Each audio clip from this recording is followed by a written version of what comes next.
My hot list is we're starting out with General Grievous. Dude, same. He's 7 feet tall. He's 7 feet He's tall. like He's so mean. tall. He has, that raspy voice. He's like corpse husband.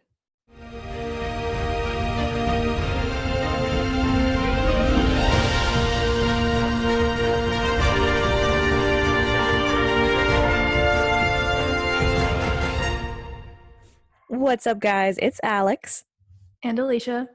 and we are here with another episode of Full Sabacc. Woo! How was your week? It was pretty good, I guess. I'm quarantined with possible COVID. Yeah. So Sound great. yeah, all I've done is leave my house to go to work and come home. Yeah, I'm just taking it day by day, watching my comfort movies. Just the vibes. I know the vibes. In better news, though, I just got one of the new High Republic books. Oh, fucking right. Haven't started it yet, but it's by Justina Ireland, and the title is A Test of Courage. So it starts right after the one that I just read, which was Light of the Jedi. But I'm really excited about it because I was listening to her talk about it on the new Star Wars The High Republic show, which is hosted by Christina Ariel, and it was I loved it. Best 23 minutes of the day so far. But so I was looking up the book because I knew there was another one that I needed to read, but I just hadn't. It's been super hectic lately, so I hadn't gotten to it yet. And I look it up, and it's just so many white men are super angry at this author and this book. So I was like, okay, you didn't need to sell me on it because it's Star Wars, but now I'm definitely sold on it. I'm definitely gonna read this. And I want to read anything that men are like, women have too much dimension in this story. I'm like, fucking right. Yeah, I could be doing anything and I'd still read it. What they seem to be the most upset about, or this is how this one article that was written by a white man on a comic book website framed. He was like, the author of this book is telling people not to buy any of the High Republic works, which is not at all what happened.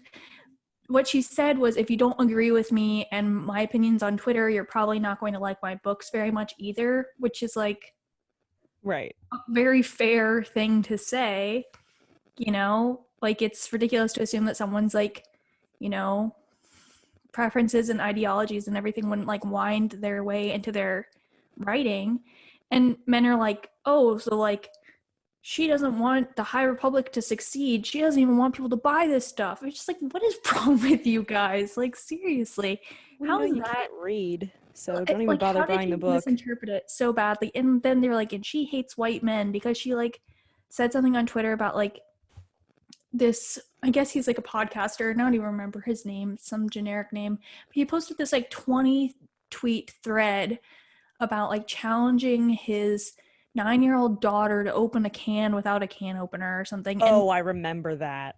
Yeah, so the way it was written made it sound like he was basically just taking a shit on his 9-year-old's intelligence. Yeah, he was being a dick about it. He was being a dick about it, and then he later apologized for it. He's like, well, everyone that knows me knows being an asshole is just part of my personality. I'm like, oh my God. When are men going to understand that is not a sense of humor? It's not a personality trait. It's just being an asshole. There's something funny or cool or entertaining about it. I posted on TikTok. That's not a shtick. Yeah, I posted on TikTok. There's that sound going around on TikTok that's this teenage boy, and he's like, "Leave me the fuck alone! You don't know shit about me." And I remember that part from The Last Jedi when Kylo Ren was talking. Leave me the fuck alone! You don't know the fuck I've been through. But that's the sound, and I put over it, I was like, this is what my comment section looks like when I say that I don't care about men's Star Wars opinions, because I don't, because everything, what I mean by that is that every piece of media and criticism we see for Star Wars especially is just men's opinions. And I don't care anymore because you've got 45 years of, telling us your opinion. So let me have my fun opinions on the internet. And within like 3 minutes of posting it, I was some guy in the comments said, so this isn't sexist because like if I said I don't care about women's opinions about anything, that would be sexist. And one of my friends commented back and said, but nobody asked you. And not only that, but it's like you guys demonstrate constantly that you don't care about our opinions. So every day I could have an opinion on anything, and a guy would comment and be like, that's wrong. And I'm like, well, it's not about right or wrong. It's my opinion, and that's what opinions are. It's just thoughts you have, And yeah, but it was just so funny because I was like, man, I couldn't have written a better response to that, Yeah. And like, it's so frustrating because men will be like, oh, you can't have an opinion on Star Wars unless you know like all the lore that exists in like since the inception of Star Wars. You have to have it all memorized, which is A, impossible, B, a waste of everyone's time, and C, right. Like I know that I take Star Wars too seriously, but like I'm still gonna have fun with it. If you are like unable to you're not like a history professor. This is not the history of like the US and you actually need to know all the facts. This is a made up universe. And also, who gives a shit? You know what I mean? Like it doesn't we know a lot of Star Wars lore, and I'm just going to be very honest with you. It doesn't matter. Like it doesn't matter if I know a lot of lore or not. I can still watch the movies and be like, I think that Han Solo is handsome. And that's still valid. Even if that was your only Star Wars opinion, it's still valid. I think the difference in like how most men treat Star Wars and like how, for example, we treat Star Wars is like, I really don't care how you discovered Star Wars. I don't care if you watched the prequel trilogy or the prequel trilogy growing up and you wanted to be a pod racer. I don't care if you like got into it because of the sequels and you really liked Poe Dameron. I don't care if your parents got you into it through the original trilogy or if you got into it through the animated series.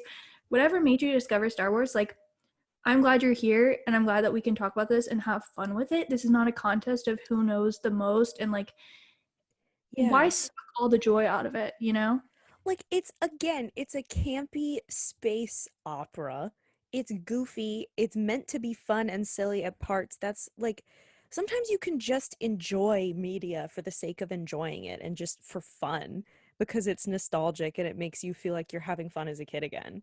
Like we've actually gotten messages and like this means so much to us, like you don't understand. Like I've got like friends or you just even coming from random people, they're like, hey, I started listening to your Star Wars podcast. I really don't know much about Star Wars and I was always like intimidated to get into it. And like you guys, if you talk about something that's like kind of obscure, you're always like, oh, for those of you who don't know, this is what it's from. And then, they're like, you make it feel like a welcoming environment. And like, that's all we want to do. It's like, that's all this is. It's just to have fun and like share our thoughts. And, a lot of times, like, I don't know. I posted on TikTok. I said, this is a she-they Star Wars podcast. It is made for the she's and the theys and the gays. If you're a straight guy, you can enjoy it too. But, we just don't have much content out there that like, talks about our opinions on these things. There's a lot of spaces for the straight man's Star Wars opinions and like that's cool, that's great for you guys, but like the thing is don't have like, much. It doesn't. I feel like that's the thing is a lot of times they want to just impress upon you how much more they know about Star Wars than you, and what I want to do is take what should already be accessible as like I would say the largest franchise in the world and make it actually feel accessible to the people that haven't dominated the fandom since, the inception of Star Wars. Right. And it's like, they'll be like, well, you didn't watch the original trilogy in theater, so I'm better than you. Homie, I was not born. And there's a difference in being like, well, you're not a real fan because you don't know Uncle Owen's third cousin's dog's name. It's like, I don't give a shit. Wait, you don't know that? It's Sparky. Next question. Dude, no fucking way. I was about to say it's Sparky. Are you serious? I'm serious. One fucking brain cell, dude. Oh my God. We've got one and we share it. And you get custody most days. And I don't think Sparky is like that common of a name. Like that's just like how in tune we are, dude. Dude, just sometimes it's like we just press our foreheads together from afar. And we Keldobby kiss from afar and just I thought you said we kill Dobby and kiss. And I was like, wait, are we about to kiss right now? If you said kill Yoda and then kiss, I would be like, okay. then now we're talking. Yeah. Leave Dobby out of this. Yeah. We have a fun segment here. Speaking of enjoying media in the way that we do. And speaking of differing opinions, I made a tier maker list, and if anyone's interested, I'll link it in the description. Star Wars prequels characters, hot or not, and we have 5 tiers. They go from sexiest, very sexy, hot, meh, and stop. And I'm very excited. We haven't shared our answers with each other yet. So I'm very excited to see. Do you want to go from like worst to best or best to worst?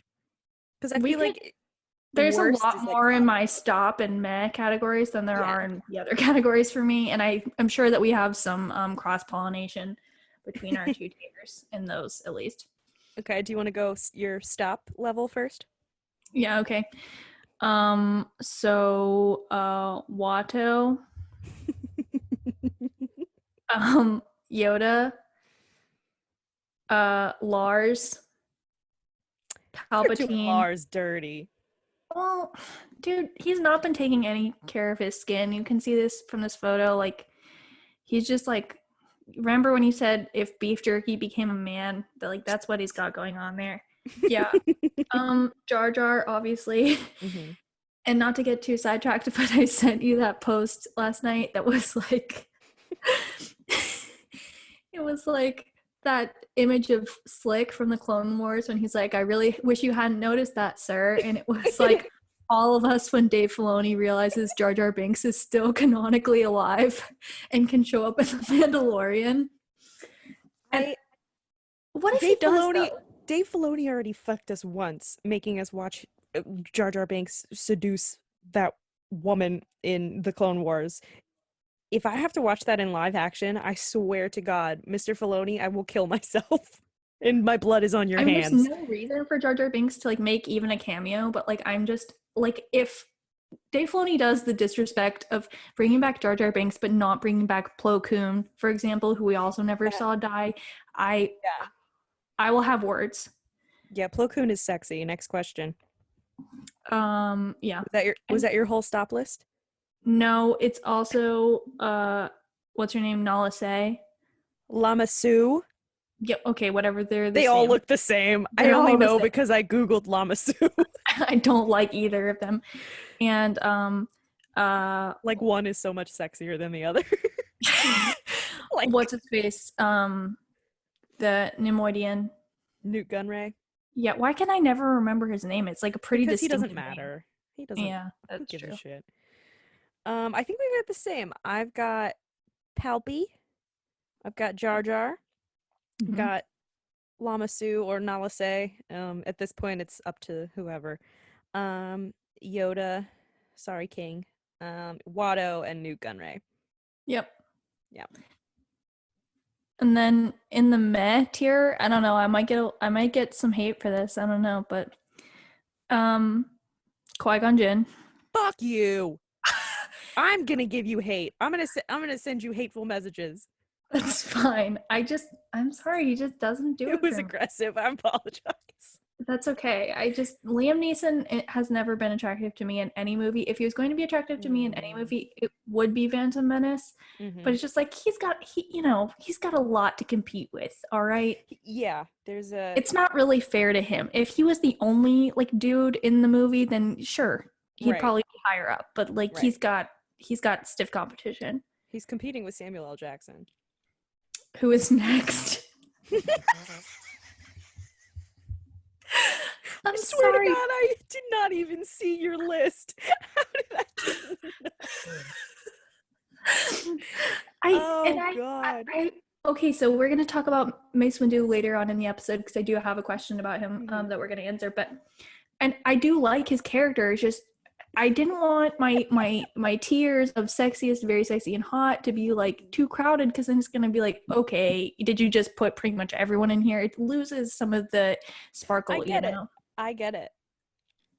And then Owen and Beru, is that her name is pronounced? Yeah, Beru. They're together in the main list. I actually think that they're both like pretty attractive, but it's just like we don't really know them super well, so they're kind of just there. Yeah. Dooku. Again, we've got like the same list almost.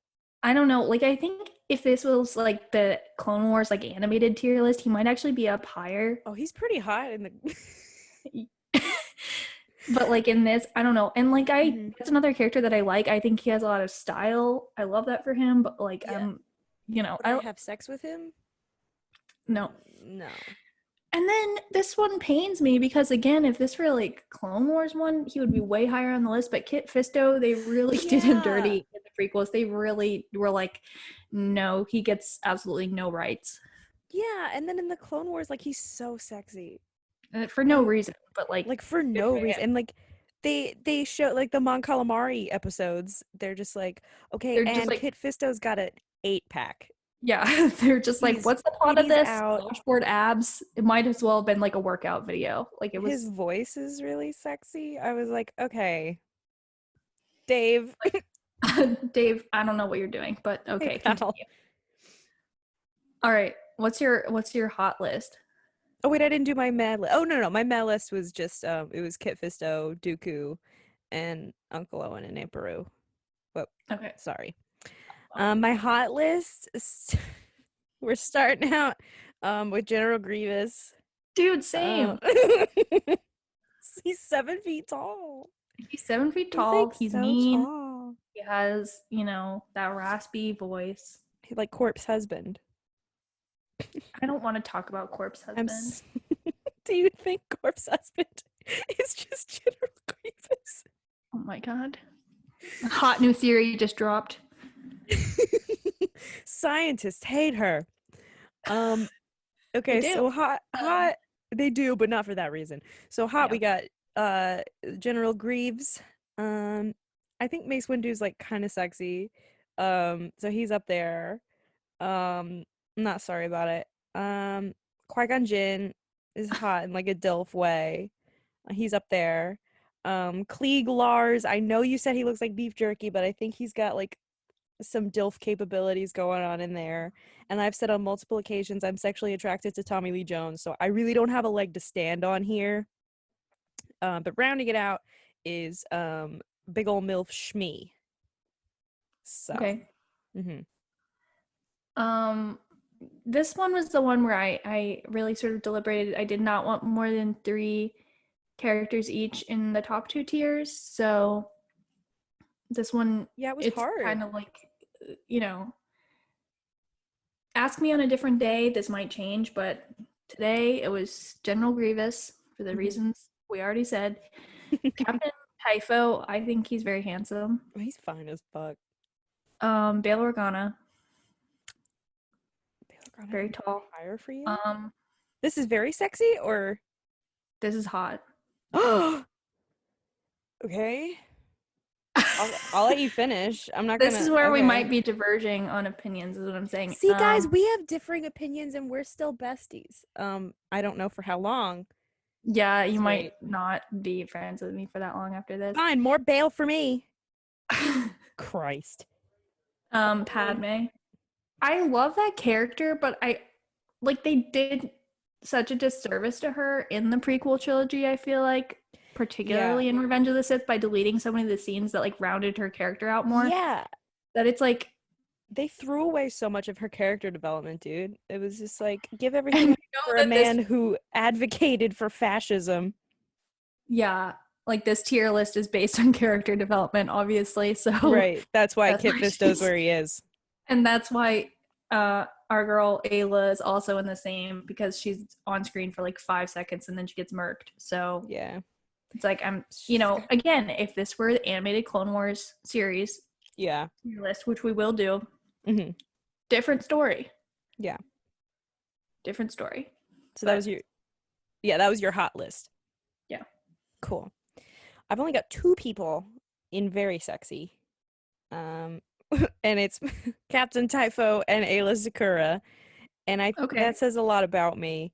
Sometimes I just look at Ayla Sakura and I'm like, I feel disrespectful even looking at her. I mean, they make her costume even more revealing in the comics. Yeah. Let my girl wear some pants. It's just like, how do you fight in any of that? In low-rise hip huggers. Come on. Dude, no one is doing anything in low-rise pants. I'm sorry. That's just the rules. It's you know what it is? Wearing low-rise pants is constant anxiety that your ass crack is out. Yeah, like, do you hold the pants up with the force? Because if so, I respect the drip. But good for her, right? But if it's like us normies, we can't be hanging out with low-rise pants. Can't be doing high kicks and whatever they do as Jedi. I don't know. I'm watched every single ounce of Star Wars media. Still really don't know what the Jedi do as a whole. So I think high kicks sums it up. Yeah. I mean, if you watch the duel on Mustafar in Revenge of the Sith, they're just kicking. Yeah. Yeah, it was a lot of they do high kicks and they've got a choking kink, so it's like, so many kicks. Just like, I don't know if it's just like, if you guys are just getting kind of like, you have to revert to tactics like this because you know each other's fighting styles so well, or like, did the stunt choreographers and like fight choreographers just think it would be really funny to have you guys like constantly kicking? Now I feel like I should have rearranged this because I'm gonna put. You could rearrange Obi-Wan. it while we're doing this. I wouldn't know. Well, I'm gonna put Obi-Wan in between them because I feel like I don't like that I have Obi-Wan, then Anakin, then MILF.com Shmi. This is very sexy. Yes. Okay. MILF.com. Look, I believe in MILF supremacy. I'll say it. Absolutely. We got to make shirts with all the Star Wars moms on them as our merch that just say I heart MILFs. Yes. Would you guys buy that? Let us know. You should. So yeah, that's very sexy. Sexiest. I went a little hard. I didn't know we were doing like just like spreading them out. Like, well, we didn't have to. That's just how I chose to do mine. Oh, okay. Sexiest. Just gonna rattle them off, and it's funny because 3 of them are the same no, never mind. 2 of them are the same person. Yeah. So we've got Anakin, specifically Revenge of the Sith Anakin, obviously. Yeah. Bail Organa, Dilf Supreme. Oh my God, Dilf Supreme. Next to him, we've got the other Dilf Supreme. They share that podium. Jango Fett, obviously. We've got Cody. I know that's cheating because he's only there for like 35 seconds. Best 35 seconds of my life. Oh God, I love him so much. Then we've got Padme and Obi-Wan, who I secretly would have liked to see get romantically involved. That's just me. And then Darth Maul, dude. Okay, so like basically everyone is in this tier for you. Yes. All right, that's fair. I'm a whore. Next question. For me, top tier is Jango Fett, obviously. Then Cody. Obviously. And they're the same all man. All the clones that we don't. They're all computer generated besides Cody, but they're all on the list too. And then Darth Maul. Valid. Absolutely valid. Darth Maul is so sexy. And he shouldn't be. Like, to me, honestly, like animated Darth Maul's hotter. Way sexier. Especially because he gets to talk a lot more, but like Darth Maul just as a concept even belongs on the top tier. When he sits on the throne of Mandalore with his like leg over the, oh my God, I can't do, oh my God, dude. His voice is like so fine, and for what? Well, they were like, if we're gonna bring back this character that had like 2 lines in Phantom Menace. Yeah. It's not enough to just bring him back and make people be like, oh, Darth Maul is actually cool. It's like people have to lose their minds over Darth Maul. And They're did. Like, calling all monster fuckers, report to the conference room. We got something for you. We were already in there. We were like, yeah, we've been waiting. Yeah, we've been waiting. But yeah, well, I guess what's the next one gonna be? Clone Wars? We could do Clone Wars next. And then we'll do it in like chronological order. So we'll do this and then Clone Wars and then Originals. Which can't wait for Salacious B. Crumb to be on the sexiest level. Oh, and then next to Bib Fortuna. Obviously. Long-time listeners, you know what it is. That's a callback. In the biz, we call it a callback. Stupid. Oh God. Yeah. Those always. I think we get to know each other a little bit better every time we do one of those. Yeah, it's like when you go to couples counseling, and you. We could get BetterHelp, but instead we make tier lists. Why go therapy when Disney Plus $8 a month? Make a good argument. My boyfriend comes in and he's like, sweetie, I know you're in a depressive episode, but watching Return of the Jedi back to back to back is not therapy. I'm like, well, why do I feel so good?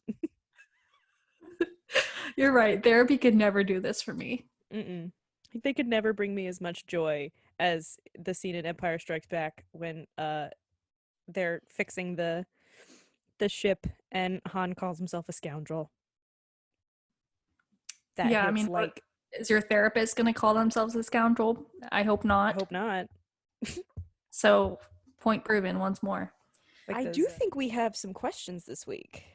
We do. I'm going to maybe start with some of the quicker to answer ones, if that's okay. Because there's some that I have quite philosophical. I have like a lot to say on. Sorry in advance. Like that isn't the whole premise of this podcast. I don't know why I'm apologizing. You guys know why you're here. Okay. First one. I just finished Clone Wars for the first time and I have so many feelings. That last episode had me watching the credits roll in complete silence. I've been consuming fan-made content like mad to soothe my sad little soul.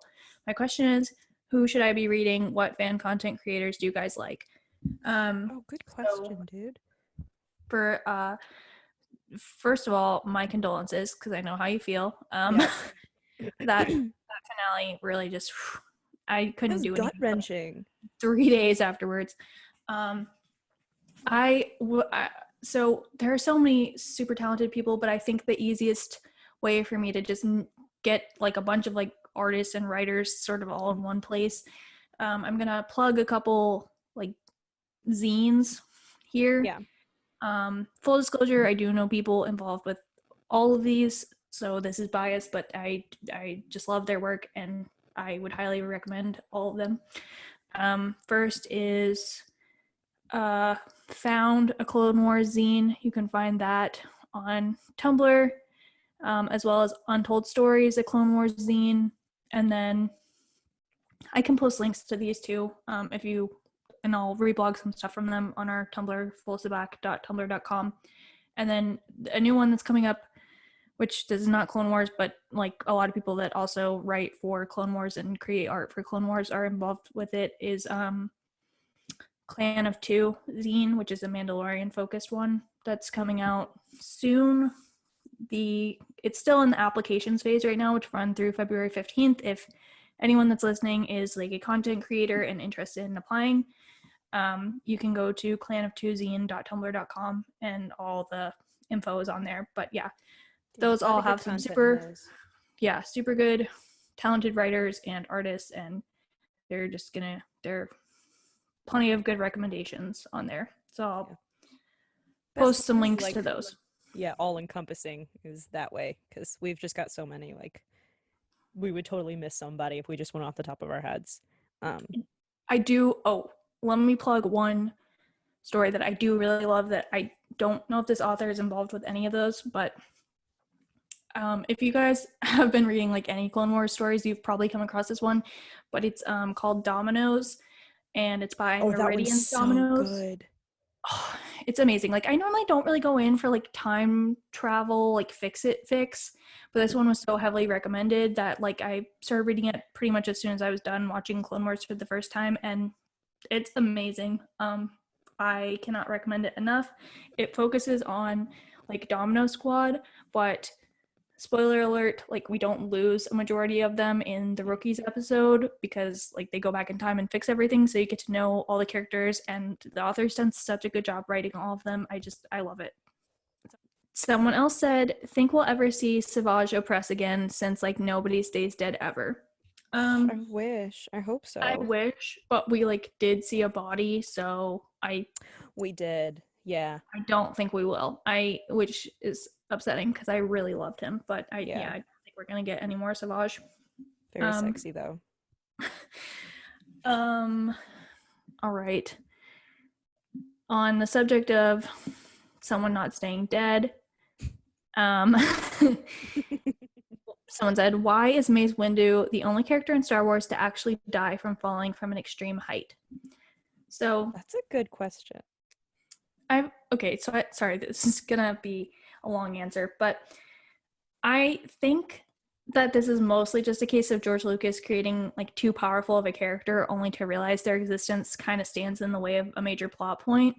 Yeah. Like, I know that some people think that Sidious was only faking his near defeat at Mace's hands to like demonstrate to Anakin how evil and dangerous the Jedi could be, but I don't buy that, because in like the duel between Maul, Savage, and Sidious in season 5 of the Clone Wars, there's a scene that they ended up cutting where Maul has the upper hand on Sidious, and he was not even like near the height of power that he was at before he was like defeated by Obi-Wan at the Battle of Theed.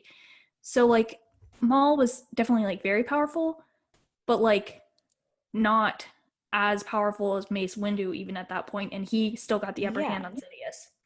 Yeah. Plus, like, they use the same form of lightsaber combat. They use Form 7, which is, like, the most aggressive form. And Mace Windu is, like, the only, like, known practitioner of that form that, like, had not fallen to the dark side.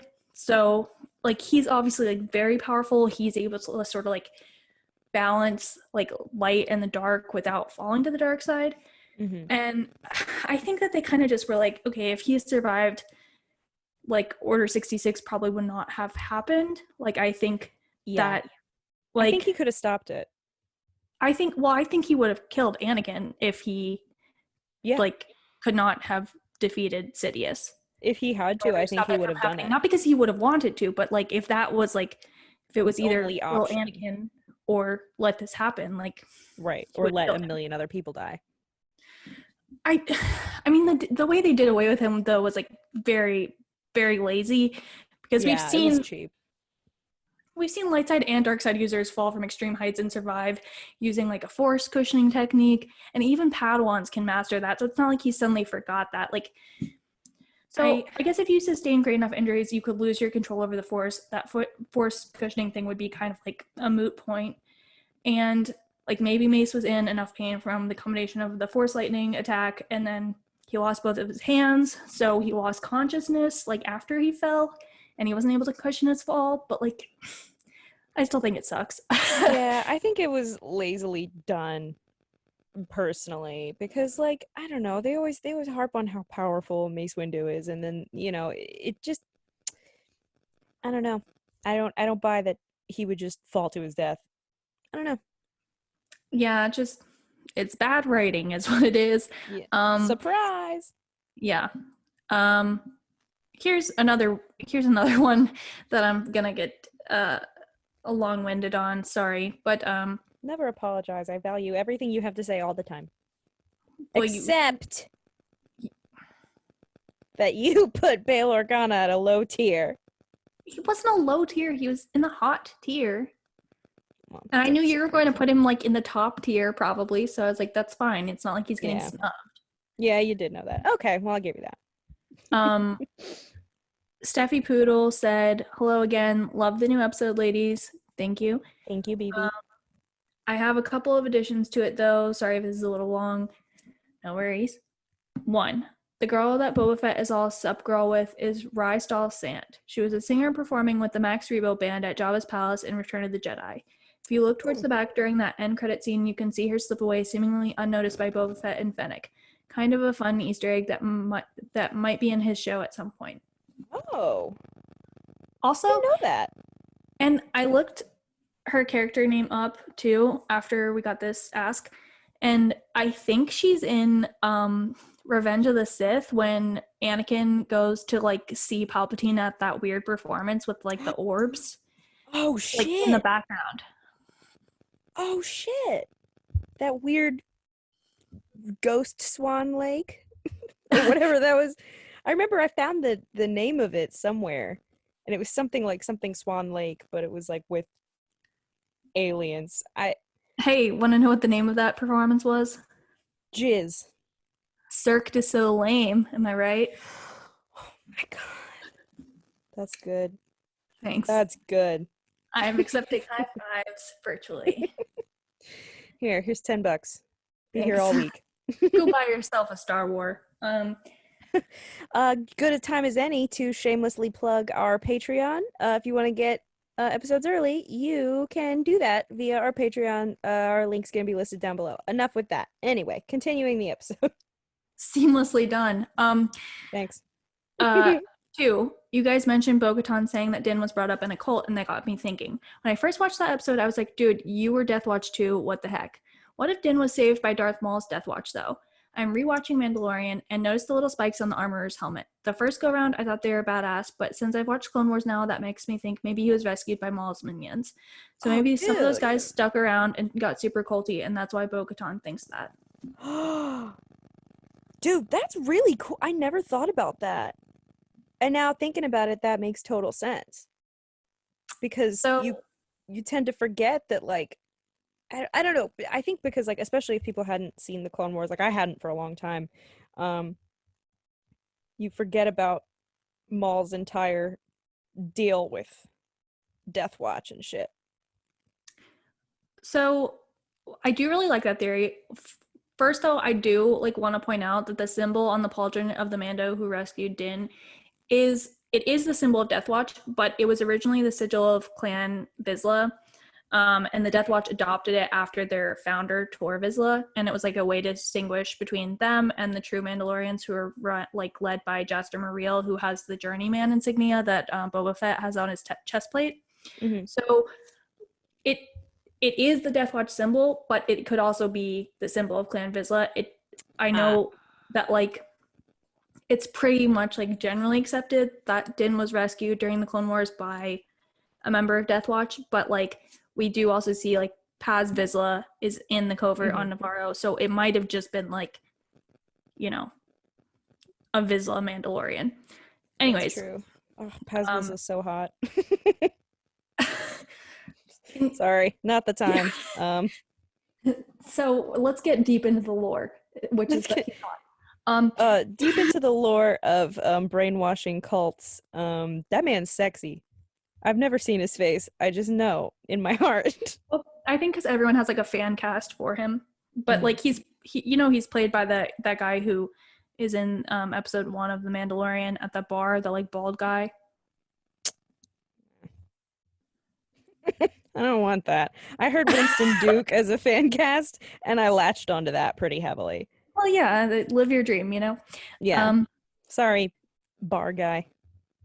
So the other thing too that I think sort of muddles that theory possibly is like I do think that Din was raised by a splinter group of Death Watch, but I think if they're a group that idolized Maul and had like served him during his time as Mandalore, I think there are like certain things that Din would be aware of from his time spent with them. Like I think he would know what the Force is because I think Maul would have wielded it as like a way to demonstrate power and also subjugate anyone who opposed him. And I don't know. What I think is like that maybe they broke off from Maul's Death Watch following the Siege of Mandalore, but rather than following Gar Saxon and like joining his force of Imperial commandos that served the Empire like in Rebels, I think they sort of like struck out on their own because they weren't really going to be like welcomed back into the fold of like the other Mandalorians, given like the part they played with the ruination of Mandalore. Yeah, and So that would make sense to why they're so secluded and never remove their helmets, and why Din wouldn't know what the Force was or what Jedi were. Like, I think it's a yeah, cool theory, but like you said, I think there's a like I think for well, them, like going into hiding was like the best way to ensure their survival and the survival of their ways, because it's like yeah. very heavily emphasized by what the armorer says in season 1, which is like our secrecy is our survival is our strength. Hmm. So I think more than anything, they're just trying to like preserve their ways. Like they're not going for any sort of power grab like Bo-Katan is, for example. Like they're not trying to Right. retake Mandalore. They're just trying to like basically like keep their line continuing. Hmm. And I do, this is a completely unsupported theory, but my like personal hot take, I guess, is that this Children of the Watch is like formed almost entirely of foundlings that were rescued during the Clone Wars and the Great Purge. Dude, that would make a lot of sense. I was actually thinking about that. I don't remember if we talked about that or not, or if I was reading something about it, but it would make a lot of sense. Like I just think like they're okay. I mean, consider like Mandalorians are seeing like a lot of their society be like obliterated and split off into different factions, like gathering this like group of like children who would have otherwise been completely orphaned. Like there's like not really a better way to like make sure that they're, you know, they're raised with Mandalorian beliefs, they're incredibly loyal to the Mandalorians, and Hmm. they can continue their line. Right. So again, there's not really like that much to support that theory. I just, that's my own personal headcanon. I like theorizing. So Yeah. like Corky Kenobi, yes or yes. Yes. Yes. Dude, Basically, I simply cannot in my right mind believe Obi-Wan Kenobi, aka is making my enemy extremely horny in the art of war, was a celibate monk. And the Clone Wars is an animated show. They didn't accidentally book an actor that happened to look very Kenobi-ish. That was a choice.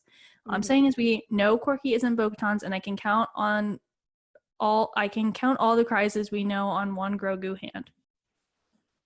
dude, I'm just saying they're right. Um, yeah. Yeah. I feel like I Corky's a Kenobi. mm, The redhead gene is recessive. I mean, I think like they were trying to they were definitely trying to cause problems when they put Corky in the show because there was like no reason for him to exist otherwise. And they also Absolutely. were like, hey, we need to vacuum off all of Obi-Wan's hair in a different episode to just really drive home the resemblance. But he was very young when he went to Mandalore with Qui-Gon for that extended mission where he originally met Satine. And if you look That at the was before timeline, Anakin, right?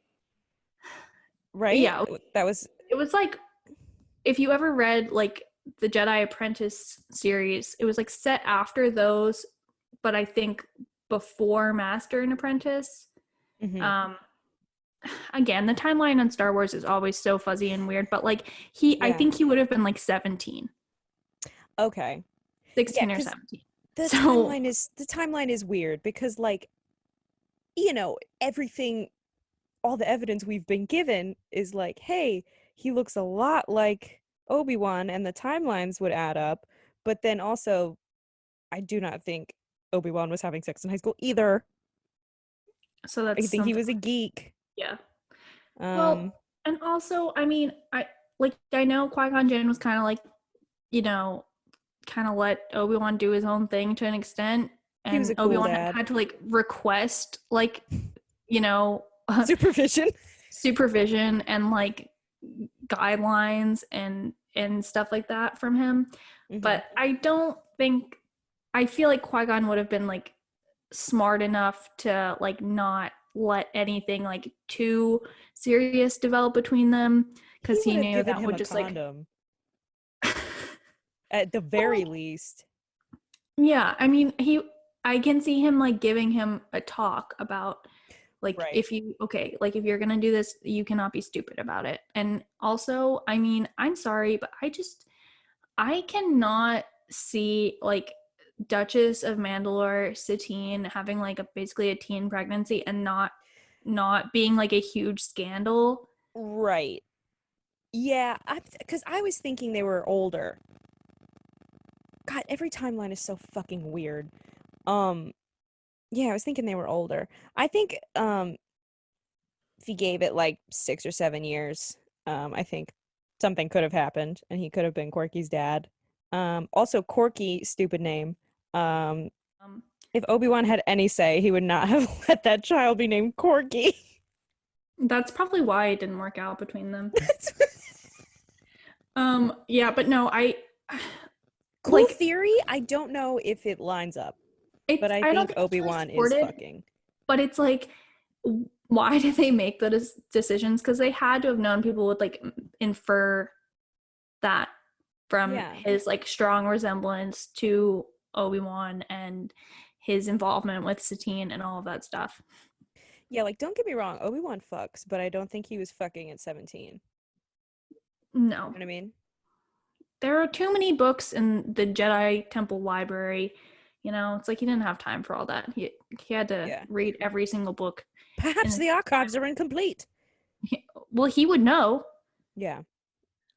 All right, guys. We will catch you next week. Thank you for listening in. Again, all the links to our Instagram, Twitter, YouTube, everything like that is going to be listed in our description. Sub to us on YouTube if you haven't already. We're going to soon start doing more video podcasts. I know a lot of you guys like that. So we'll get that out to you pretty soon. Anything else to add? Yeah, as usual, if you want us to answer your question with half lore and half tangential responses that really don't answer the question, again, you can submit your questions. Either you can send it in a DM on Instagram, you can comment on a YouTube video, you can send it through our Tumblr page, fullsabacc.tumblr.com. Really any way you want to get it to us, we'll get it. Oh, you can do a voice message on Anchor. The link is in our description for that as well. The weirder the better in every case. We may come to regret saying that. I won't. But that's your challenge. Make us regret saying that. Make us have regrets. I mean, I have a few. And one of them is that I am not currently wearing a juicy tracksuit on the Razor Crest right now. Mood. As soon as I learn how to shift into another dimension, it's over for you bitches. And on that note. All right. Thanks for hanging out with us, guys. Catch you on the next one. Talk to you later. Bye. Bye.